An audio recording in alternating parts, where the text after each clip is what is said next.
You gonna murder this one and murder that one. Talking all that bullshit. I'ma put it to you like this, yo. This is for the nerds, this is for the brainiacs, this what we deserve. Go ahead and play it back, you ain't gonna touch me, you not gonna do nothing, you are not above me. I bet you wish you was me, I know it, I know.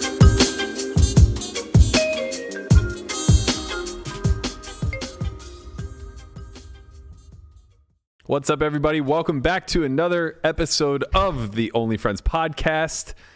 We got a juicy one today, guys. We have a very special guest, Mr. Olympia 6 times over, Dorian Yates. He's going to be coming in about 10 minutes or so. Prior to that, just want to catch up on some news and notes as we usually do. We also have an in-studio guest, Mr. Craig Tapscott. You guys might recognize him from poker.org, many articles. And then we have Landon, the space cadet, Rocket Man, Tice.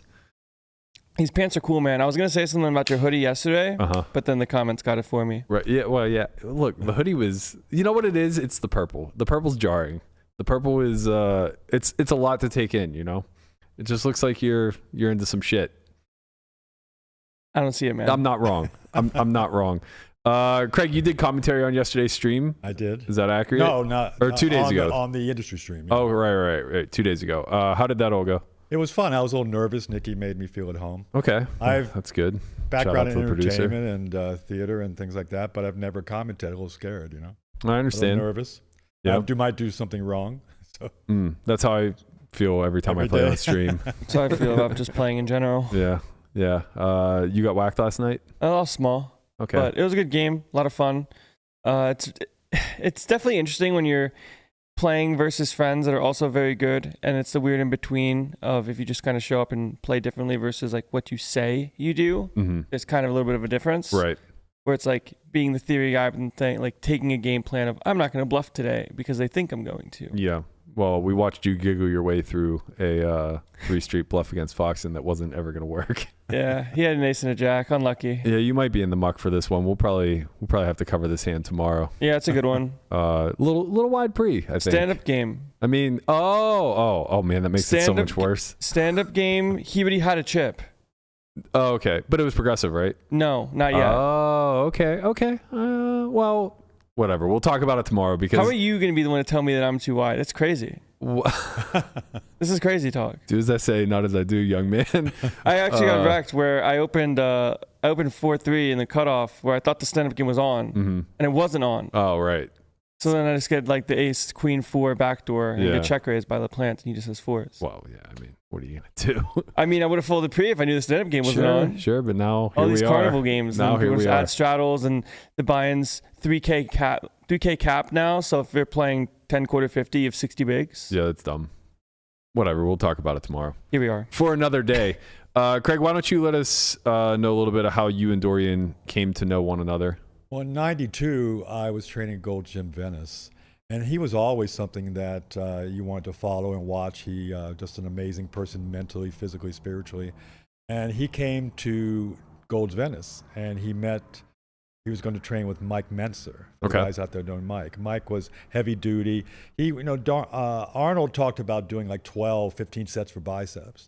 So when Dorian worked with Mike, when you work with Dorian, you might do 5 sets at the most of biceps. It was all about rest and recovery. So I just met him briefly, and I was intrigued by that concept, and I just read everything. I was involved in bodybuilding and sport nutrition and in New York. And then we met again years later when he asked me to help work with his company here in the U.S. Okay. You say you were involved in bodybuilding, like actually competing, or you were No, look at me. I'm not competing. Come on. Don't judge. It was a long time ago. 92 was a long time ago. I was huge in 92. Yeah.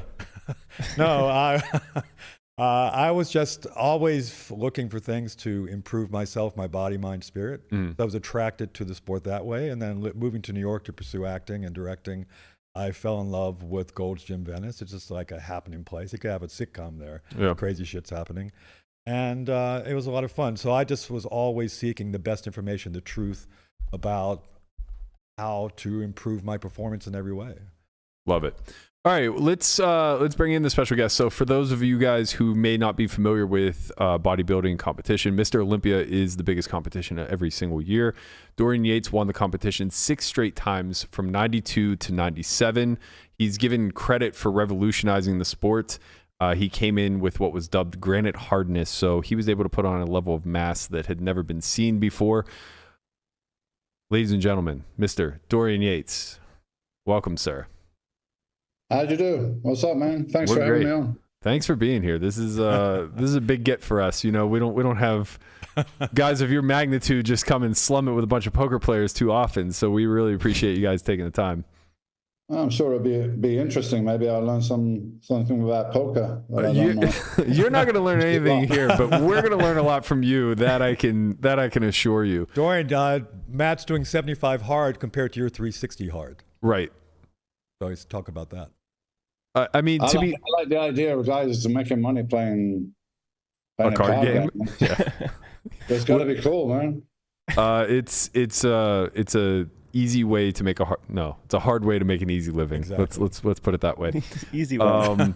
I like the idea of being able to pick up a bunch of weights and makes money too. So you're kind of living out my dream in a different sort of way. Yeah, I guess that was my dream. I didn't ever foresee myself working a normal job or working for somebody else. And I love training. I love lifting weights. So it was amazing that I was able to turn that into a whole career. Yeah, that's interesting to me. Talk to me a little bit about it, because I can share that sentiment. At a very young age, in kindergarten, when they're going around the room saying, "What would you like to be when you grow up?" Yeah. I just had nothing. I was like, I didn't want to work a 9 to 5. I knew that. So, at what point did you realize that maybe lifting weights and putting on size, making yourself a bit of a show pony, if you will, was a viable career path? I suppose mid to late teens, I got introduced to weight training. The first thing that I was fascinated with was martial arts. And, Bruce Lee, early 70s, Bruce Lee was massive. I had the posters on the wall, and I used to do push-ups in my room and squats, and I did some karate and all that stuff. And I think around that time, then I was introduced to the weights, and I saw some magazines which were from the States, Joe Weider's magazines, which, is probably hundreds of thousands of males around the world that had the same experience, that picked up one of these magazines that Joe Weider published and saw the guys in there, saw the physiques, saw the lifestyle that was being projected, and kind of fell in love with it. And I saw that people were actually doing that. They were actually competing in bodybuilding competitions and living that lifestyle and making a living doing it. So obviously that's a long way off when you're a kid, but it was a possibility that sparked something in my mind. And that, along with the general feeling, wasn't the general feeling, was quite a strong feeling that I was not destined for the normal life. I was not destined to stay in the town I was born in. I was destined for something much bigger, and I could see it, and I couldn't understand why other people were kind of like satisfied with, the regular kind of life. So that was there. And then when I actually started training, then it clicked that this is what it was. And I didn't know exactly how it's going to work, but I knew it was going to work. And the first income I got was, I won British Championship, didn't get any money for that, but it gave me a title, and then somebody backed me with some money to open a gym. And then I was running a gym and training in the gym and making a living from that. So that was great in itself, but then there was a possibility there to make an even better living as a professional bodybuilder. And that really, I think financially, that really kind of exploded in the 90s. Where the 70s, there probably wasn't much money around. Guys had to have a regular job or something else as well on top. 80s, the money started to come in, so there were full-time professional bodybuilders. But the 90s, the whole thing kind of exploded. More companies involved, the industry getting bigger, and publishing. There was no internet at that time, so there was a lot of money in publishing. Mm-hmm. And more money became available, not to the level of, big sports, but you could make a decent living if you were in the top, 20 in the world, I guess. Yeah, talk me through that process a little bit. Like, when you started training for that first competition, you went out and won the British title, and then you moved into owning your own gym. How much of that, like, kind of set in stone that you were capable of putting on the mass, or that you had the genetic makeup that could potentially allow you to be a bodybuilder? And then was that whole process natty at that point, or had you started to delve into supplementation? Okay, so just a little backstory to this. When I was 19, I wasn't training or anything then, because I was living this lifestyle where I didn't really have any stability. Sometimes staying with friends, sometimes staying here and there. And actually, me and a friend, we got arrested just for some civil disturbance. But there was a lot of kind of spate of street riots in UK for various reasons. So we got 6 months in a detention center, which is like a youth jail facility. And in there they had weights, and I started doing the weights in the jail. And that's when I really realized, like, hey, this is what I need to do. And when I decided to do this, it was more or less like, I'm going to do this as a career from day one. So I was reading a lot and learning a lot before I even kind of went to the gym, and I had to get stability in my life and everything. So I think I didn't waste a lot of time when I started training, because I kind of knew what to do, where a lot of people spend time finding out. And I'd been training for less than a year. And then the guy that owned the gym where I was training said, we're having this competition in a couple of weeks at this hotel. And it's just like all the gyms in Birmingham. That's the town where I came from in England. Into gym, local competition. And we got a first timers. You look great. Why you don't go into first timers? And I didn't want to, because I wasn't thinking about competing, but he persuaded me. So I went in the first timers competition, and I had no diet. But I was already naturally lean, so I didn't really need a diet. I had no color. I didn't know what I was doing, really. Sits and poses that I saw in the magazine. And I won that competition, and the two guys, I mean, they're well known locally, so they're both on steroids. I knew that, but I was still winning the competition. And then when I decided to go, to try and compete on a national level, then I knew, like, everybody that I'd be competing against would be using something. So that's when I decided to use it before that first competition. Like 2 or 3 months before that first competition, very, very small amounts. And I went and I won the competition.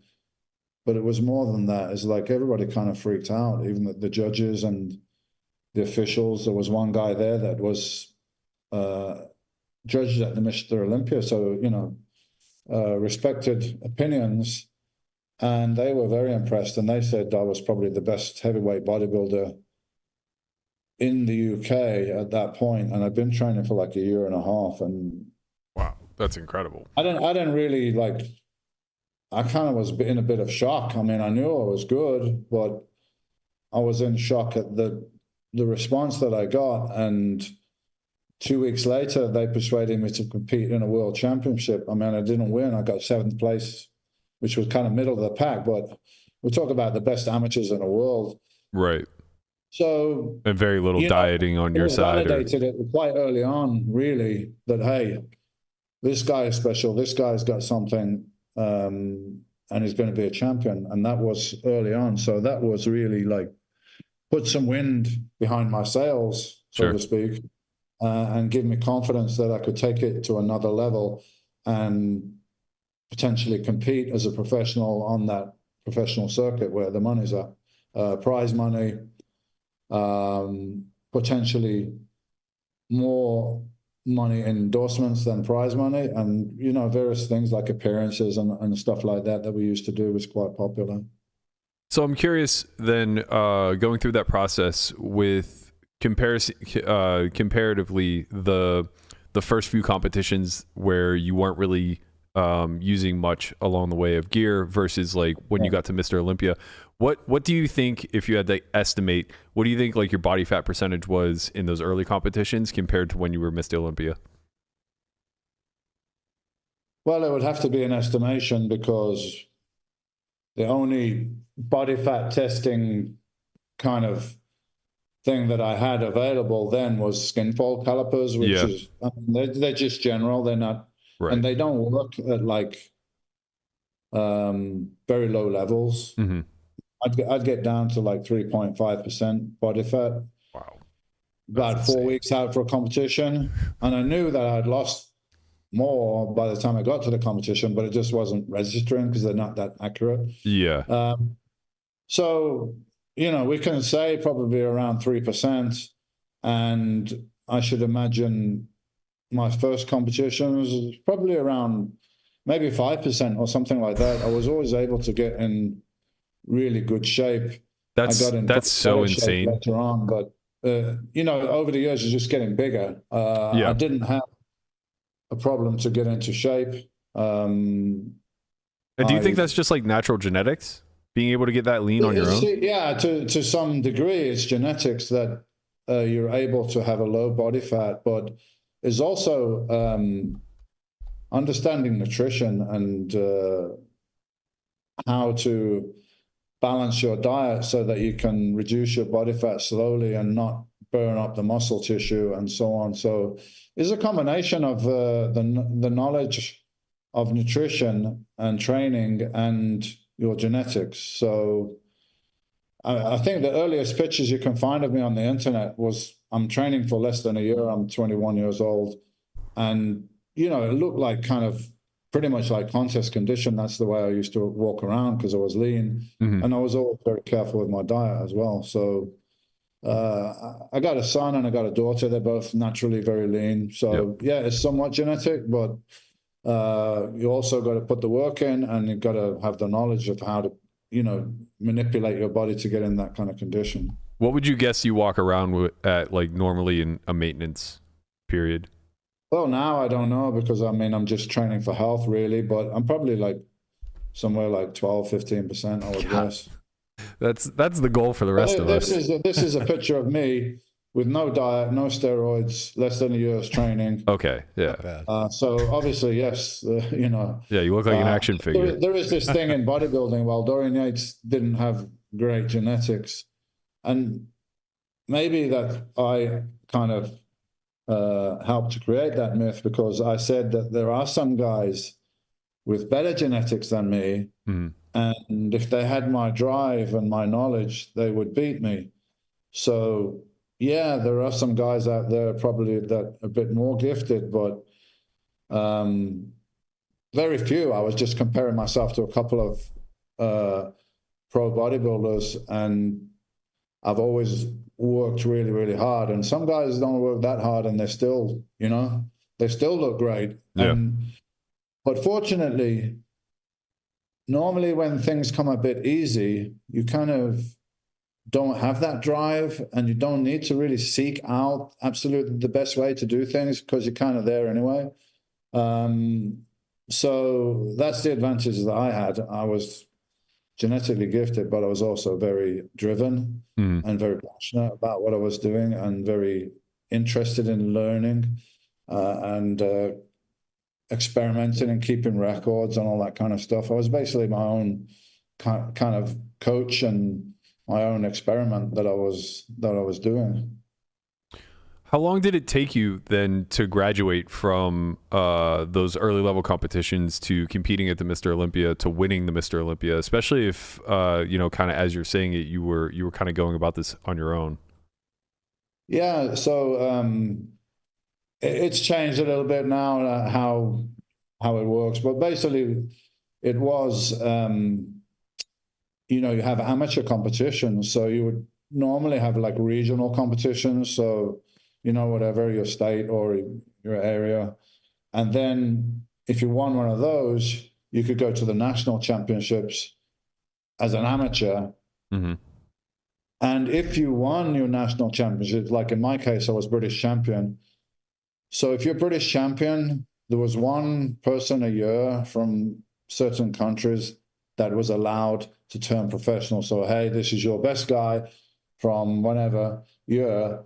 One guy from UK can turn pro, as is the best guy you've got, and he's eligible then to compete in the professional competitions. So that's, one big step up for most people from amateur to pro is a big change. And then you have to enter a pro competition and come in the top 3 of a pro competition in order to qualify and enter the Mr. Olympia. So the idea of the Mr. Olympia was created as, let's find out who is the best single professional bodybuilder in the world this year. That's Mr. Olympia. That's what it was created for, and it still has that status of being, number one guy that year. I think Landon has a couple questions for you. Yeah, I mean, you kind of did pretty well with getting all of the good ones out of the way, I suppose. But when you talk about like having the drive at 21 to kind of see a bigger thing, I guess after kind of the rougher childhood, like how did you find that this was what you wanted to do and stick with it? Because I'm sure at some points there was, call it internal monologues of, is it really worth it? Is what I'm doing actually something that I want to do? And then is the success what kept you going, or is it something greater? I mean, once I started, I didn't have any doubt. There was not like any questioning at all. The only question I had was at one juncture of when I was amateur and now I'm have my professional status, and now I can go to compete as a professional. So I'm a big fan of the sport and keen observer of everything. So, I could see that if you got what it takes to be really like one of the best or the best in bodybuilding, if you look back in the history, these guys were always very obvious. Like Arnold Schwarzenegger didn't come along and get 10th place in a pro show and then next year win Mr. Olympia. It just doesn't happen like that. Arnold Schwarzenegger, just to use as an example because he's very well known, was outstandingly good from the get-go. So he went into the Mr. Universe, maybe he got second, the next year he got first, and so on. So I wanted to be kind of brutally honest with myself in that in order for me to continue what I was doing and go on a pro career would mean more sacrifice, more of what I was already doing, and not just for myself. I had a wife, I had a young son, and, we had a gym business and everything like that. So I had to justify it to myself, and not also to mention the steroid use and everything, which is, it's just part of professional bodybuilding. Like, that's it. So that's going to be part of it, and that's going to continue for more years as a professional. So all of this, I had to justify it to myself. So I said, if I cannot get in the top 5 in my first pro show, then obviously I don't really have a career ahead of me.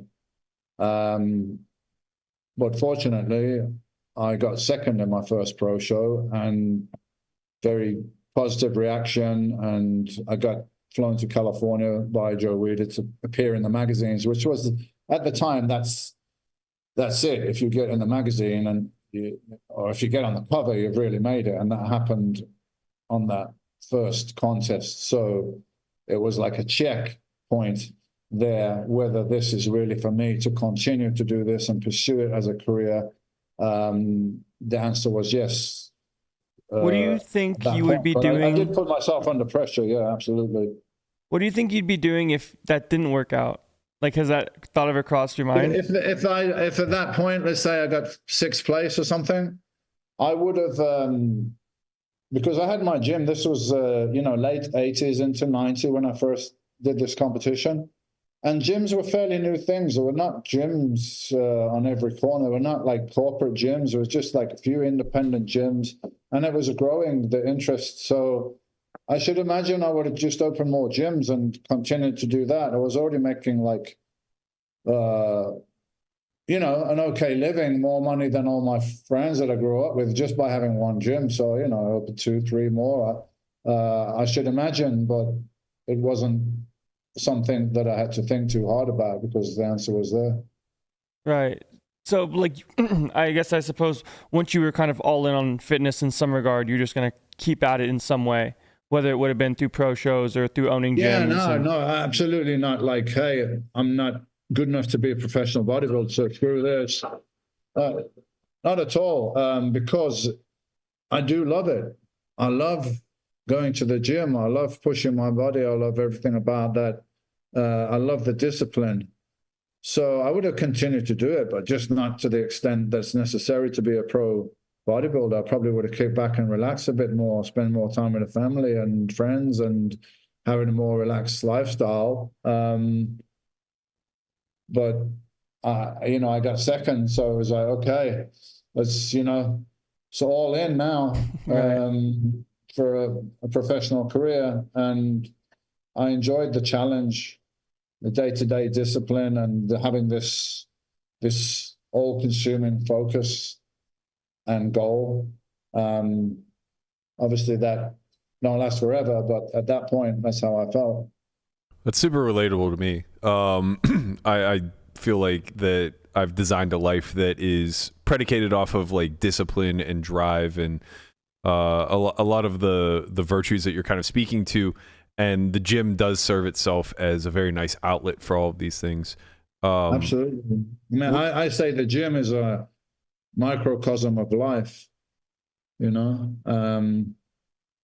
in the gym you come up against challenges, and if you can push through and overcome that challenge in the gym, it's not just a physical thing. It's like, yeah, it's great. You're getting stronger and it's healthier and everything. But just as important is that you're strengthening your mind and you're creating a habit of being strong and pushing through and overcoming, because we're creatures of habit, and if you kind of have a habit of giving up when it's tough, then that's not going to help you, right? So you get a habit of like even enjoying the challenge. Oh, let me see what I can do with this, like, overcome it. So if you can do that in the gym, you can do that in life, and on all this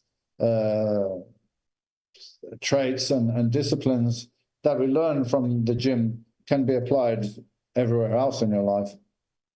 With regard to that, you kind of speak about the habitual nature of the gym and the process. And look, I get it. I'm the kind of guy who literally eats the same meal every single day because it's what benefits my lifestyle. It's what benefits what I'm training for, my aesthetics, my mind, all these things. How do you feel the training has evolved over the years, and can you kind of talk a little bit about your training with Menser as opposed to what was more traditional at the time? Yeah.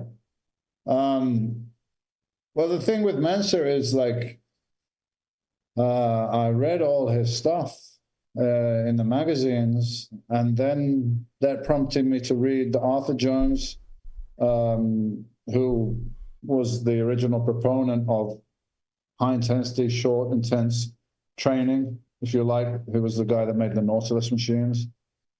And then I kept all my records. So every workout, fortunately, every workout that I ever did from 1983 to 1997, 1998, I wrote down. I wrote everything down, what weights I was using, what exercises, and so on.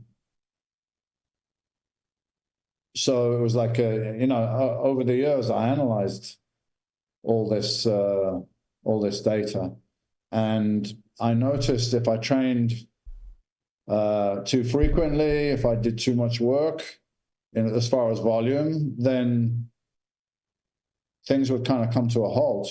Okay, so let me cut back a little bit, and then I'll start growing again. So I know that was a fine line between how much work to do and the recovery, and it's necessary to work at a certain level of intensity to stimulate the growth, first of all, and secondly, then you have to allow enough time for the recovery and repair process.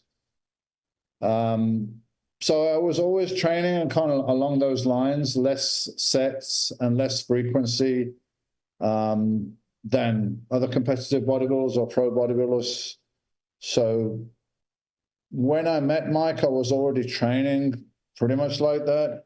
But we trained together, and he suggested cutting back even a little bit more. So I was basically doing like whatever I needed to do to warm up, like 2 sets, 1 set, it depends on the exercise and where it was in the routine.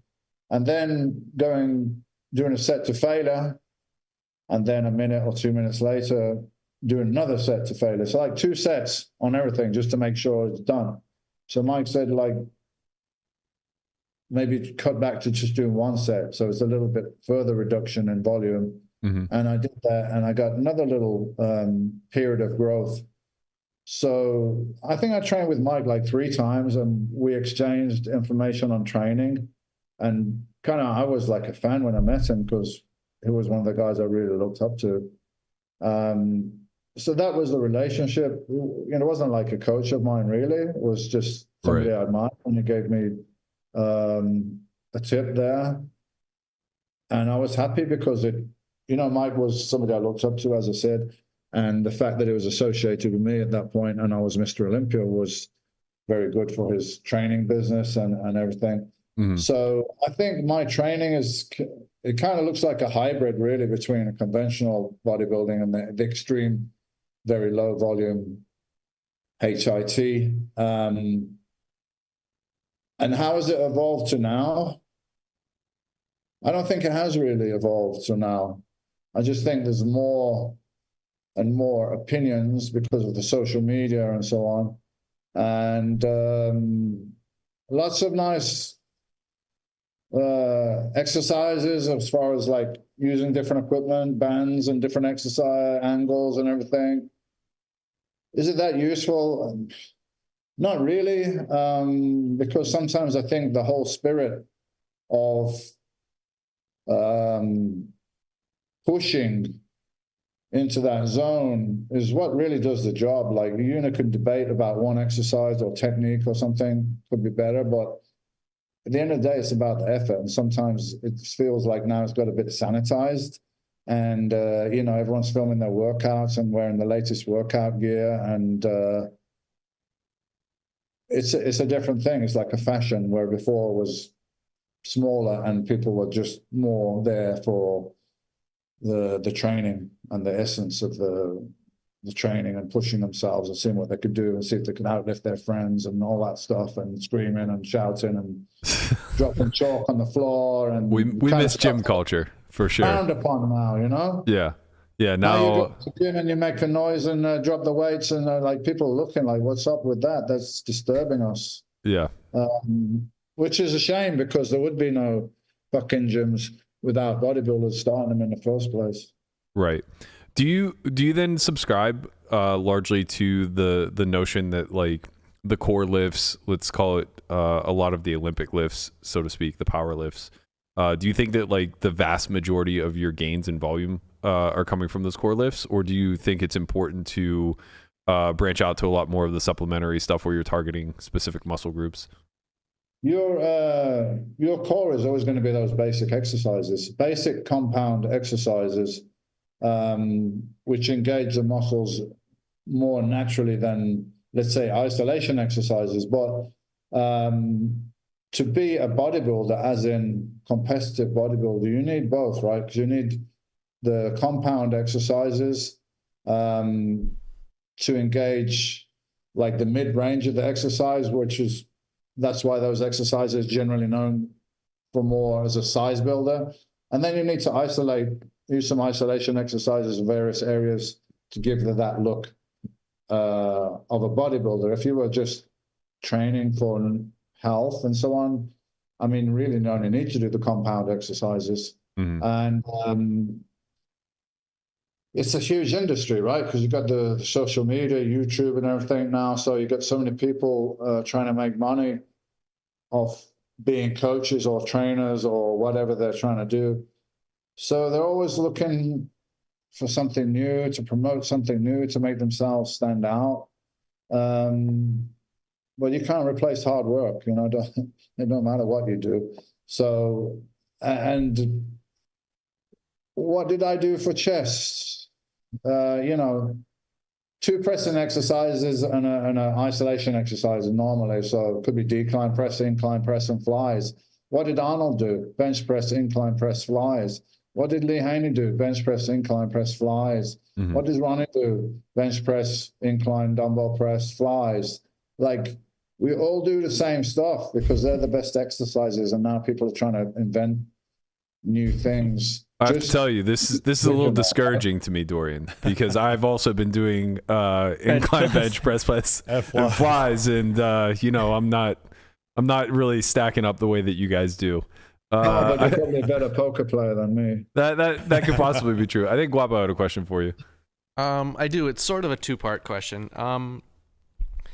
Not sure if I saw it in an interview or I read it somewhere, but at one point I think you were training 4 days a week for about an hour a day, and it was mostly about intensity.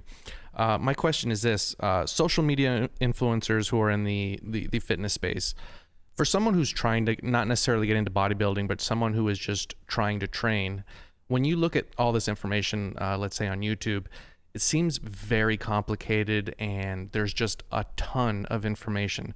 My question is this: did you have it figured out in a sense that it's just about intensity and you don't have to do all these crazy exercises? Or is the reason that it's so complicated on YouTube and all these social media influencers is because it needs to be? Otherwise, there's just no content to make. Well, I think that's the point. Yeah, people got to make content. They've got to continually say something or say something different or controversial to be relevant. I won't mention this gentleman's name to embarrass him, but he made a video about me, about criticizing my training. I got injured because my form was terrible and this was terrible and everything like that. And I don't know why I remembered the guy's face. And like 6 months later, he came to a coaching course of mine to learn from me. Yeah? And you know, he was very grateful, and he realized, like, whatever he was saying was bullshit. I don't know, he just made it up to be relevant or something. But this is what happens, you know, and I think you're smart if you can take something that's potentially complex and make it sound simple and explain it in a simple way, which is what I choose to do. Or I could choose to make it sound very complicated, and if I wanted to have something to market and to continually sell. But I'd rather tell people and give them a framework that they can work with, and that's going to work. And it's not complicated, really. It's you know, you do enough work to stimulate growth, and that's not a lot. You just need to do it intensely, and then you need to recover from that. And that's a variable factor. Some people recover quicker than others.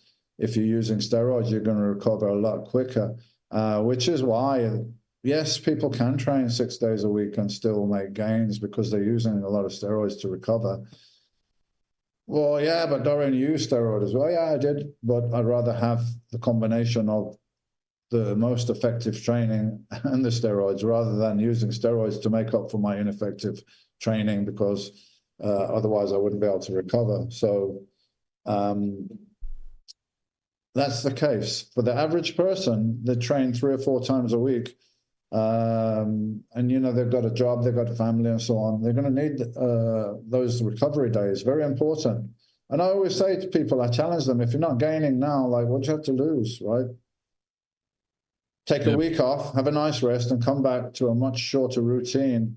But that last set that you do on each exercise, make sure that you push to the point of failure or beyond if you've got a training partner. And whenever you can go up in the weights, you go up. Because, again, it's very simple. If you want to get bigger, you've got to get stronger. It goes hand in hand. Yeah, but this guy is, huge and is not strong. Well, I'm talking relatively though, like as an individual, if you can curl 30 pounds and you can continue to do that, I don't care how you do it, you're not going to grow. You need to get to 35 and 40 and so on. So Right. If you're not getting stronger, you're not progressing. So don't kid yourself that, some kind of new exercise is going to do something for you, because the body doesn't know what exercise it's doing, just knows how hard it's working. And if it's under an extreme amount of stress that it can't tolerate, it will try to compensate and make itself a bit stronger for the next time. That's, a fairly simple breakdown of what's going on. Yeah, I think that's that kind of hits home, but it's also I recognize a bit of a challenge. Like personally, I would say I'm borderline addicted to working out. It's difficult for me to take. This is what I hear a lot. People are going to the gym because they're bored and they want to go to the gym and they enjoy it. And it's semi-social.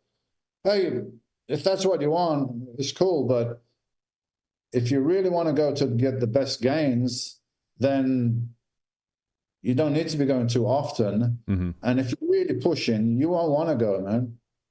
You won't feel like going that next day because you'll be all beat up and sore.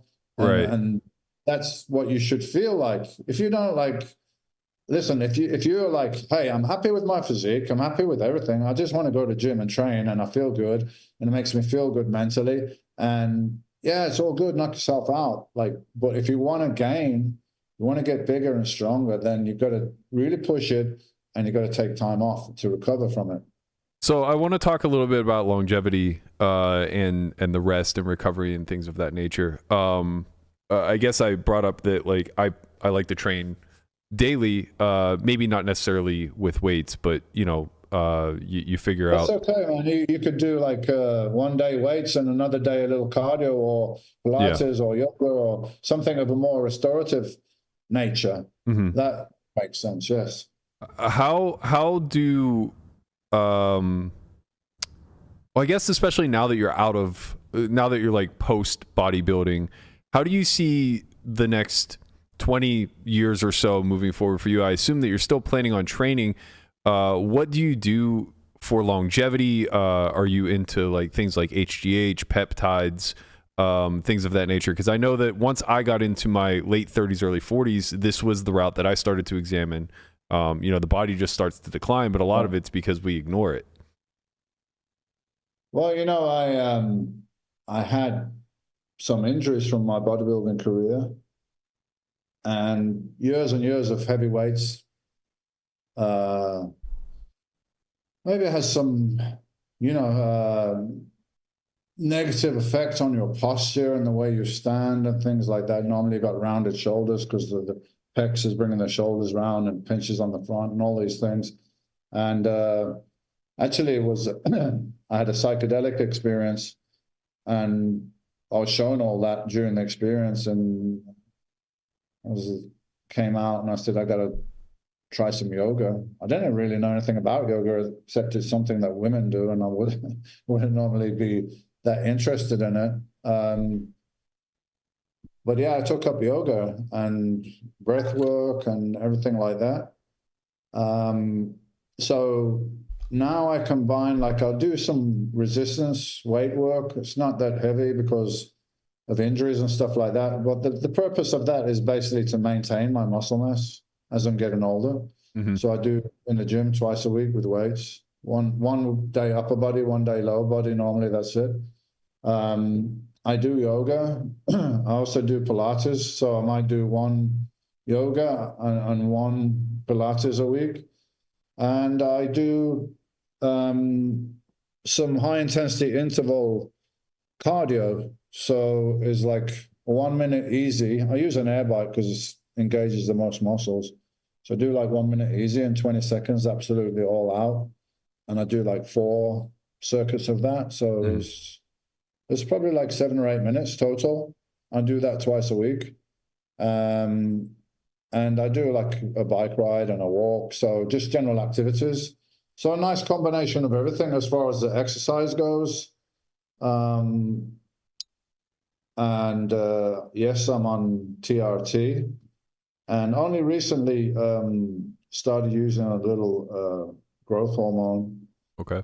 Because I had a few joint issues, and I had peptide treatment in Colombia, mainly for my right hip, which is arthritic and worn from all the heavy leg presses and squats and everything. And yeah, the peptides helped a bit, but it didn't really like cure it totally. So I'm managing it. It's not that bad, but it's a high possibility that I'll need to have that joint replaced in the future. Do you feel fortunate to not have gone the way of like Ronnie Coleman? And do you like have any inside information? I feel fortunate that I don't have more injuries. I mean, because I injured this hip when I was very young, like squatting. I damaged it a bit. So, I guess I was lucky that my whole career it didn't give me any trouble at all. It's only like over the last few years I've become aware of it. But I feel great. I had a whole battery of tests done in Brazil. My wife's from Brazil, so went to a sports clinic there, and they did all the VO2 max and heart rate recovery on the stress and blood pressure and da. And I was in the very like 95 percentile, and the biological age score was like 35. Oh, that's amazing. They were impressed. They said they hadn't had a bodybuilder that went in there that had that performance results, even guys that were 25, 30 years old. So, that's the proof, and what I'm doing is correct. Moderate amount of high intensity cardio, a little bit of weights, and the other stuff is more mobility. Yeah. So that's kind of the regime that I'm on. I mean, I do other stuff, like I do breathing work, I do sauna and ice, meditation, and various supplements and so on. So yeah, I definitely take my health seriously, like all around, physical and mental health. Just trying to be the best version of myself and keep learning and keep evolving. That's where I'm at. But I feel great, and like, I'm coming up to 62, and I feel great. I don't feel like 62. I'm not sure what you're supposed to feel like, but well, when you got the biological age of being in your 30s, like they should arrest me or something, man. Yeah. I'm feeling too good like this. I know we got to get you out of here, but I want to get your take on something that kind of took our poker world by storm. A very large wager was made a little less than a year ago. There was a poker player in the industry who was quite overweight. He was about 309 pounds, I believe, at 5'11". No athletic background, no real training or anything along those lines. I think he came in at like 45% body fat when the bet was made. He got laid 10 to 1 on 100,000. So his 100,000 to win $1 million. If in 1 year's time he could get down to 17% body fat. And there were no rules against using any sort of gear or supplementation, things of that nature. I'm curious to hear your take as far as what your process would be if you were coaching someone like that. And then I'm interested in hearing what you think the likelihood is. Come and see me, man. Give me 30%. I'll get him. Well, 6 months. The times he's down to his final 16 weeks, and he's 25% body fat right now. So this he needs to get down to what percent? Down to 17. So this is what he's looking 17, at. So he's got 8% to lose on what's his body weight? He's about 225 pounds. At 5'11". So he got like 15, 16 pounds to lose. In how long? 16 weeks. He's in the final push. Fucking easy, man. Yeah, that's what I told him. Yeah. Whoever's bet against that's losing. Okay. What would your advice be to him? Tell him to call me, man. But that's easy. Piece of piss, as we say in England. That's a pound a week, man. That's no brainer. How would you advise him to go about this? Because obviously he can't just lose muscle in the process of this, right? Like he still needs to be able to maintain whatever it is that he's built. But he is able to use gear. Weight training, high protein diet, fairly low carbs, and it needs to be in a deficit. In other words, you're burning more than you're taking in, right? And slowly. So like a pound a week, you can do that from body fat stores if you get it right. And I don't know what his hormonal status is and everything. That would make a big difference. Right. As far as retaining muscle mass, if your testosterone is in a good place, then you're much less likely to lose muscle mass as you go down. Yeah, that was why I was curious of your take from 1 year out. Like, how'd you approach this? Because personally, from my perspective, I said that I wouldn't have focused so much on losing fat out of the gate, because he was, eating at a big he's basically been eating at a deficit for almost a year, which I think is difficult to maintain.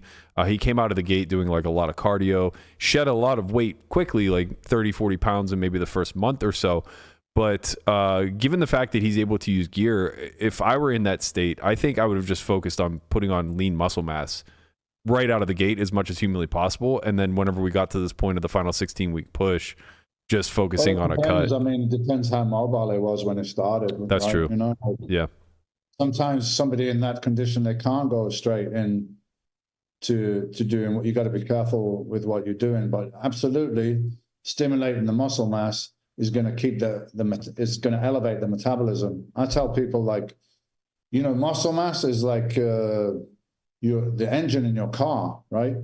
The more muscle mass you're carrying, the more energy it requires just ticking over, just sitting there. So the more muscle mass is better to build muscle mass and increase your metabolic rate than just trying to starve it off. And also, great, he's doing this and he's going to win a bet and everything. That's cool, but we wanted to like keep that weight off and keep healthy as well. Right. That's another thing.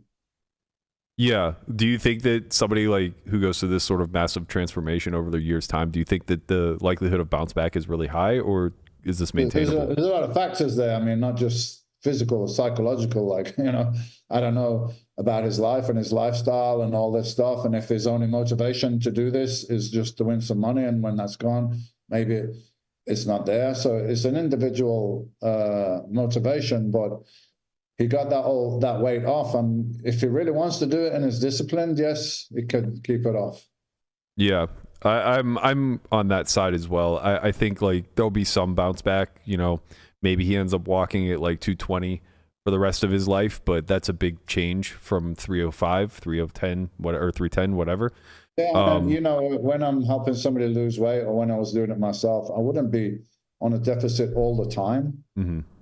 So maybe like 5 or 6 days a week, you're in a deficit, and on another day you're a little bit over, or you're on maintenance. Yeah. That way you're not like, going into your body's like shutting down into starvation zone. And it's good as well mentally. You have a little release once a week or something.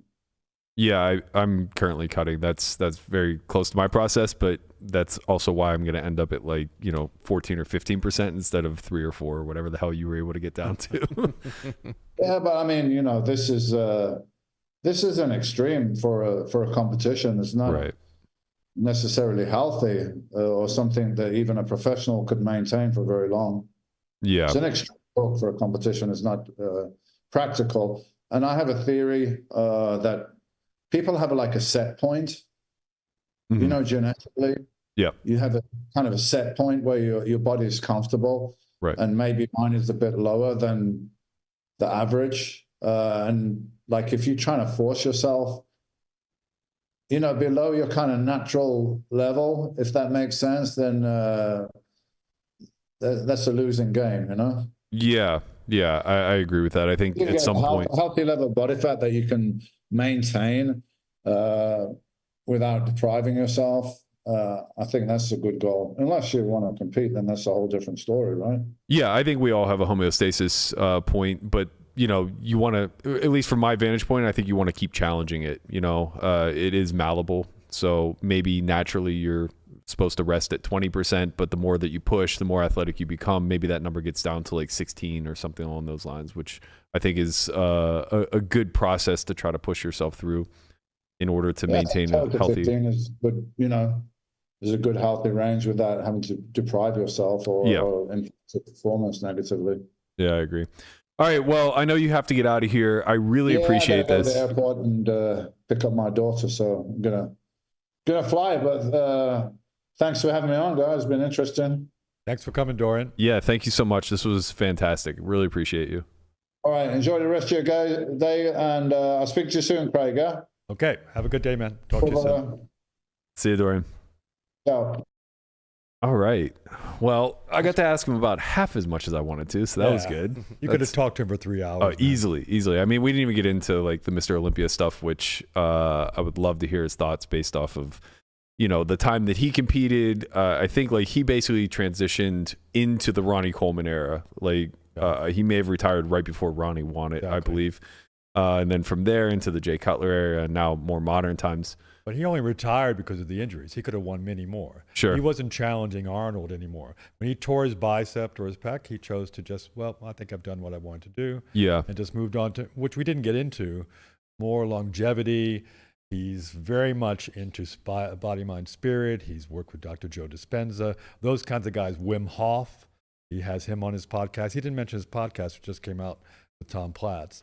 So he's very much into personal transformation and being the best version of Dorian that he could be. Mm-hmm. He's, like I mentioned to you, he's done ayahuasca retreats. That's what he meant by the experience he had. He saw these visions. Yeah. What am I going to do with my longevity in my life now? Yeah. What is the center focus of this podcast? And what's the name of it so we can point people in the right direction? The Shadow Talk. Okay. Shadow Talk. If you guys are more interested in hearing more. That's his first one with Tom Platz right there. Tom was known for his gigantic legs. Yeah.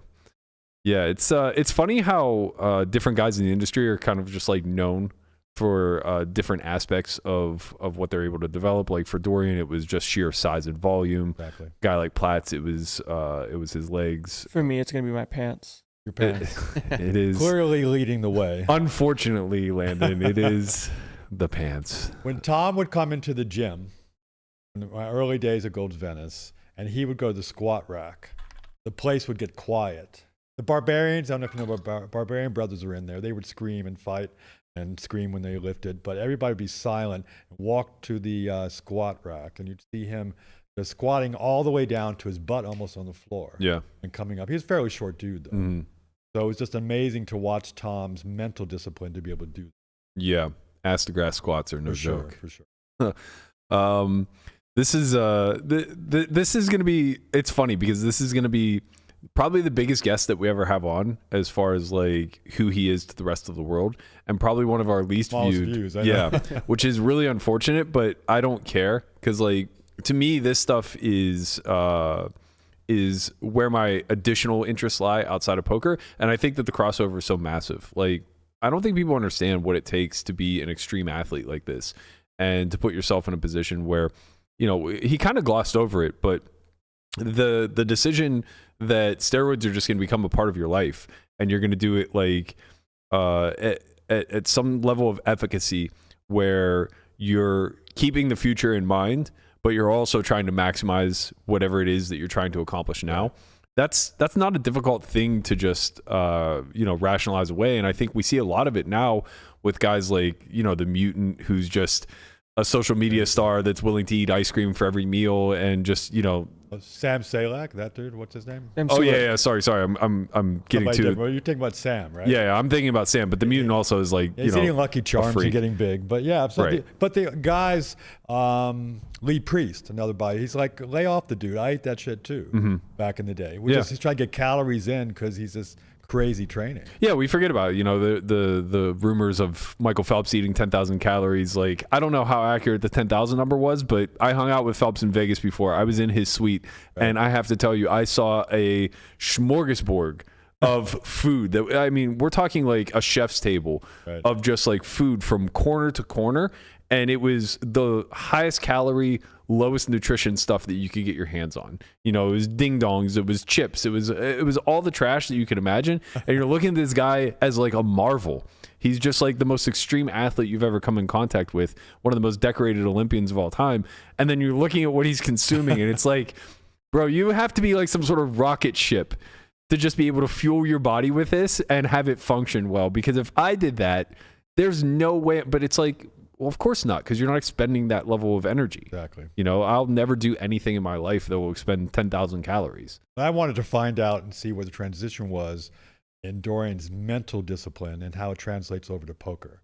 Mm-hmm. You understand? Yeah. So how he can focus and concentrate and create. Because when I came into the game back 18 years ago, watching these players, a lot of people were overweight, or because it's a sedentary lifestyle, right? Yeah. And then people like Brian Townsend, Patrick Antonius, and those kind of guys started working out. And we saw these guys that were really fit at the table because they realized the mental and the physical discipline was very important to bring to the game. I think there's always been an undercurrent of athletes who gravitate towards the game just through sheer competition. Guys like myself and Jason Kuhn, who were like, you know, collegiate athletes, this filled a void for us, especially for like Jason, who got injured and wasn't able to finish his career, or someone like me who had like dreams of grandeur that, you know, someone popped the bubble at some point. Right. This was a really nice cushion to fall into. And we just carried that mindset through from top to bottom. And it's like, maybe it took a little longer for us to rise in the actual industry itself, while there were a lot of kids who were just like online gaming nerds that, you know, were fat, smoking weed, eating Doritos, and winning hundreds of thousands in the early 2000s. They might have kind of like risen fast. But if you look around now, that market's matured and we're all in our 30s or early 40s now, you see a lot more of the health driven, the mental focus, or like leading with those sort of assets and attributes. And I think that it's not surprising to me. It's just unsustainable to be able to live in this fast-paced, intense, highly variant lifestyle with, you know, reckless abandonment. Your mind will just rot. There's just really no way around it. And I do find it fascinating to see the parallels, but also the divergence, because on one hand, the amount of mental fortitude that it takes to put a house on your back and squat it and just be willing to do that over, you know what I mean? Like I'm being a little hyperbolic, but like, it's not that much of an exaggeration. Like, there are guys out there squatting a half ton or damn near it. You know what I mean? So like, we're talking a small vehicle. Right. When you put it into real world perspective, the mental fortitude that it takes to do that is next level. And you look at guys like Goggins, not a bodybuilder, but also just like his mind is so callous that he's able to just do all these things. However, it is just a physical endeavor, right? It is a lean into the suck and just power through it and let your body do what it's capable of doing, which is a very different mindset, I think, than taking on a barrage of variance in a game where everything is so cloudy. You can't see any of the actual answers, you know? And then the mindset on top of that is like, well, embrace it, you know, embrace this sort of suck. Don't let your emotions get in the way of rationality. Don't let you, don't fall worse than your training, you know, like regress to your training, not to your impulses. That's so much more difficult and such a different sort of programming, I think. Well, I want to ask you, so as far as how it relates, of how your diet affects your daily playing at the table. So, because real quick, I want to let people know I'm doing a new show called The Interview with Poker.org. We did Phil Hellmuth. Oh, we all know about this. I know it sort of fired off, but Phil and I talked for a second about him doing a keto diet, right? And then he said, well, then the next year I ate a lot of candy and I want a bracelet. So I really can't, quantify that because it's really, I'm curious. You know what? Honestly, that is on par with his mask comment about Ike, to be quite frank, because it's just anecdotal. Everything that he's saying in both of those frameworks, it's just anecdote. Right? It's like, oh, well, he won the most he's ever won in his career and he had a mask on. Therefore, the mask must help. I want a bracelet when I ate candy. Therefore, it's like baseball superstition. I didn't wash my socks for a week because I'm hitting 600. No, I brought it up. I said, I think Ike was doing okay before the mask came on. Kind of doing okay. But as far as for you, Have you gone in like eating shit one day and sitting down and playing and realizing how it affected your play and your mental state, or staying kind of balanced and going, well, this feels good and I feel more clear when I play, make better decisions? I would say that there are two extremes under which I perform the best and the absolute worst. Yeah. The one extreme that I don't really partake in very often any longer, but I did find that it was incredibly helpful for clarity and just potency of my decision-making ability, was ketosis. So when I was on a ketogenic diet, and I only do it when I'm in a maintenance phase. So whenever I've gotten down to a point where I'm happy with my build, I'm happy with the amount of muscle that I'm carrying, the weight that I'm at, I'll go into a maintenance phase and I'll increase my fat to the point of being able to get into ketosis. The problem with that is that you're dropping a lot of your protein and your physical energy, it gets zapped. Definitely. So it's very difficult to maintain. I would only do it during the World Series. But now that I'm not really playing MTTs any longer and I don't have the 16-hour days, exactly, it's a lot less incentivized for me because I do still have time to train. I do still have time to get out and be active and enjoy the summer and things of that nature. So I'd prefer to be in a maintenance caloric consumption with a higher protein and lower fat. So I will say, though, that I have incredible results off of that. When I travel, specifically flying, I always fast. It helps you fade jet lag really well. And I've played very few high rollers in my day, but one of them that I played was me traveling from here to the Bahamas to play the Party Poker Millions. I wish you would have told me that last month, by the way. I think I may have, but really? no one fucking listens to me. I'm still hurting. I didn't eat for like the first... I think when I went to Montreal last week, I left fasted at like 8 in the morning, got there at like, I don't know, 5 p.m. or whatever, and didn't end up eating until dinner time the next day. So it was like... You're just drinking water? Water, and I'll break the fast with bone broth, and I'll have some caffeine, but what's the theory behind that as far as jet lag? I think that it's just that you don't allow... With most foods, there's some level of inflammation. So I think that like you just are... Specifically, fasting is an activity that reduces inflammation in and of itself. So I think like that stuff combined helps reduce whatever causes jet lag. It's not really clear what causes jet lag. And then also if you're fasting, you're incentivized to just like sleep more at normal times. So yeah, like on the extreme side of ketosis, I noticed that like my decision-making process is really great, but my energy gets zapped and it's not a trade-off I'm willing to make. The other extreme side is if like I binge and eat shit. So I can't go to like a birthday party or a celebration of some sort, consume 200 grams of sugar and expect to perform well that day or even the next. For sure. The older I get, the longer it takes to recover from those days. Like it's equivalent to binge drinking for me. And I don't know what it feels like to be drunk or hungover, but I can tell you what my body feels like the day after consuming like an ass ton of sugar. And it's just like, I have a headache, I'm sluggish, everything's foggy, I don't want to do anything. Honestly, the only thing that becomes easy to even gravitate towards is training. And it's because I'm regressing to, my previous training. Like it's the thing that I can default. I can be in a shitty state and still show up to the gym. I can be in a shitty state and still sit in a sauna, right? But I can't sit at a table and make good decisions. So where I try to live is just everywhere in between. And it doesn't really matter if I'm eating a whole foods diet where I'm at a deficit, or I'm eating a high protein diet where I'm at maintenance, or I'm eating a high protein diet where I'm bulking. It doesn't matter where I'm at in that spectrum. All of it seems to be fine. I can be everything from fasted to full, and I don't really seem to suffer too much at the table. But it's when I fall into those two extremes that I notice that I either level way up or way down. What's the longest you've ever fasted for? I did a 96-hour fast.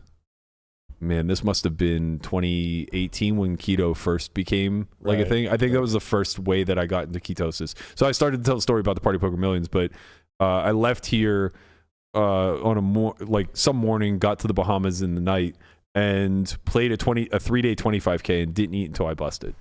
So it was like almost a 4-day fast. All water during that time? Just water, and I was taking caffeine pills. That's why I wanted to show people. I did a 10-day fast once. There's a guy, Dan Millman, wrote an amazing book The Way of the Peaceful Warrior. I've given it away to 30, 40 people, and they've sent me messages. It changed my life. It's a cool book. So I did 10 days. I wanted to see what it would do. Because he talks about it there. What I found out was how powerful water was. Because it's an energy drink. I would go, if I went into a movie, to see a movie, I had to take water because I'd start to fade. I drank a few sips of water and back up like drinking a Monster drink. Yeah.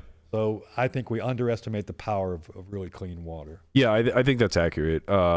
Driving long distances, when you get that highway hypnosis, being able to take a sip of anything really does change your kind of like the tunnel effect that can take place and the fatigue. I don't want to keep you too long. Is there anything else that you want to chat about? No, it's all good. Thank you. Thank you for having me here. Thank you for bringing my friend Dorian. He's an amazing person. Watch the Joe Rogan interview. It's 4 hours. It's really cool. I'm in. I really enjoyed Dorian. He seems like a really mindful guy, which I appreciate more than anything else outside of the athletics. But obviously, I really appreciate the athletics. Sure. Well, yeah, thank you so much for setting this all up. Thanks for coming in the studio and being a part of this. That's going to do it for us today, guys. We're going to be back tomorrow, 11 a.m. again. We're going to be joined by Nikki and possibly Melissa. I'm not sure if we're rearranging or not, but we'll be back. We'll see you guys all then. Don't forget to like, comment, subscribe, and tell a friend.